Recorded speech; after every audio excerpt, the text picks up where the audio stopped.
Bonjour Stéphanie, Bonjour, tu suis la formation hypnose appliquée à la relation d'aide, c'est ça. donc qui est en train de s'achever.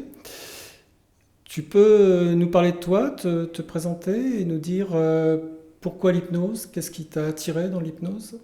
Oui, alors donc je suis psychologue clinicienne. Voilà, je travaille avec des publics divers et variés et c'est vrai que j'ai toujours eu besoin de beaucoup de créativité dans ma pratique.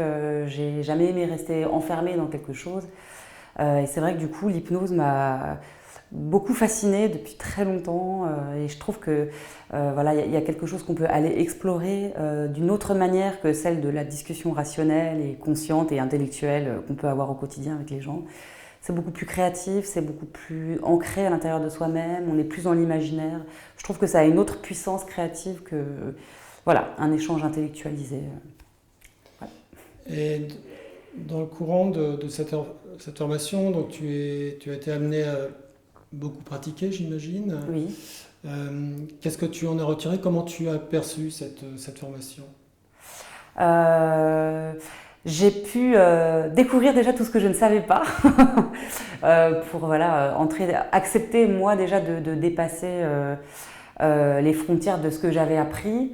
Et puis, je vois vraiment que, en tout cas, dans ma pratique, tout ce que j'ai pu apprendre ici m'a beaucoup aidé, m'a fait travailler de manière complètement différente avec mes patients, même des gens que j'accompagne depuis un moment, fait bouger vraiment beaucoup de choses, voilà, dans une dynamique très différente.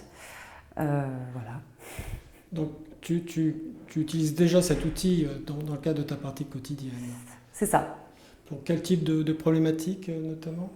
Moi, ça va beaucoup être des problématiques d'épuisement au travail, des problématiques de couple, de confiance en soi, voilà, de questionnement sur les projets dans la vie. Et comment sont les retours donc, de tes patients? Plutôt bon, hein. En tout cas, voilà, ça met vraiment une nouvelle dynamique et c'est vrai que ça amène à se poser des questions beaucoup plus profondes et puis beaucoup plus anciennes en fait que celles qu'on arrive à trouver quand on est dans un échange comme ça, thérapeutique classique. Alors je suppose que tu leur enseignes la pratique de l'auto-hypnose. Oui, tout à fait. C'est un outil qu'ils apprécient?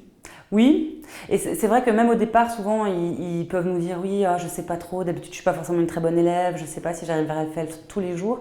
Mais finalement, ils arrivent tous à l'appliquer très facilement et à se l'approprier très vite, à se créer leurs propres suggestions, à l'utiliser quand ils en ont besoin.